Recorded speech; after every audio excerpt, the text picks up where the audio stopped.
Hin deebituu lammata deemsi kan kee dhugamaa? Waan jette maaf hin guutin wajjin qabnuu baallama? Deemsi kee dhugaa dharee miila fageeffatteertaa? Garaa jabaatte deemte hin deebituu lammata? Nagaatti maan jedhirree ergan oole deemsi kee? Deemeera hin jettu anoo maalan si yakkee? Dhukkubsachuu kee beekaa fayyeera naan hin jenne? Waraqaa baafadheera galuudhaaf naan hin jenne?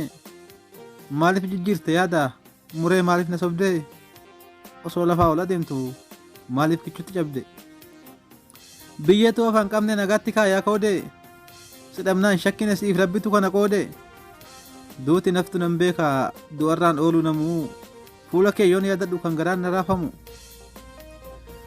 Duute jechuun na dhiba arraba kootti ulfaatta? Amanuudhaan dadhabe keessoo koo na marmaarta? Duute jedheen himaaree du'a kee yaa murataa? Wal dhabne jechuudhaaree hin deebituu lammata? Gaarummaan dawaa ta'ee du'an oolchuuf maleessaa? Silaa du'aafuun jiraate amala keetu shambisaa? Imallee kan keessuu ta'e jettu dacheen quuqtu? Dubbiin kee sirna qaba arrabaan naman tuuqtu? Yeroo hunda bashaasha gaddi hin jiru qe'ee kee? Akka bakkalchaa ifaa hin kusuufu fuulli kee? Fagoodha ilaalchi kan kee guddaadha akka gaaraa? Hawwii kee yoon yaadadhu nan gubadha na dhaara? Karoora kee guddaa sana hawwii kee akka galaanaa? Osoo galmaan hin gahin maal hidhiste namana? Eenyuudhattu akka keetti kolfee anaan taphataa? Miila fageeffatteertaa hin deebituu lammata?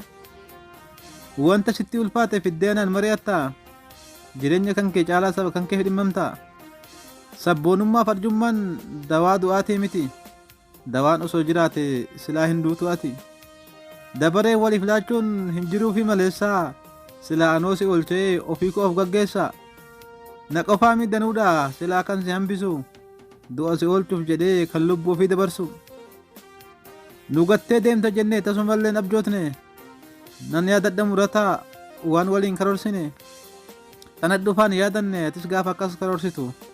Anis sin yaadachiifne yeroo hawwii keenyaaf ibsitu? Addunyaa gantuu tana ishee kichutti si kutte? Irra jiraachuudhaaf dila san karoorsite? Mul'ata kee guddaa sana kan keessoo keetti hafe? Anumti akkam godha akkamiin baasa lafee? Wanti hundi karaatti hafe abjuun kee hin dhugoomne? Lafa yaadde hin qaqqabne hawwiin kee nima seene? Hangammaa hin amanne amanuun natti ulfaata? Garaa hidhattee deemtee hin deebituu lammata? Kaayyoon kan keessun hundi hibboo ta'ee hafaaree? Dhugama deemtee reemuree si geetteeree dabaree? Dacheen kun nyaattuudha keessumaa filtee nyaatti? Gaariin umriin dheeratu koodee koo nagaatti? Ni deema namni kamuu hin waaru dachee irraa? Rabbiin siif haa rahmatu tokkichi arsheen irraa? Diliitee xiqqoof guddoo hunda ishee siif haa dhiisu? Jannatul firdoosin si haa gammachiisu? Guyyaa nafa hin qabu cittee jirta kichuu? Wal argaan hin jirtu nagaatti yaa michuu? Jedhee yoon dhaamadhu muree nagaa sitti? Dirqameeti maleessa jaladheetii miti? Jecha biraa hin qabu nagaatti yaa murataa? Gaaffii kee yeroo hundumaa hin deebituu lammata? Jecha biraa hin qabu nagaatti yaa murataa? Gaaffii koo yeroo hundumaa hin deebituu lammata?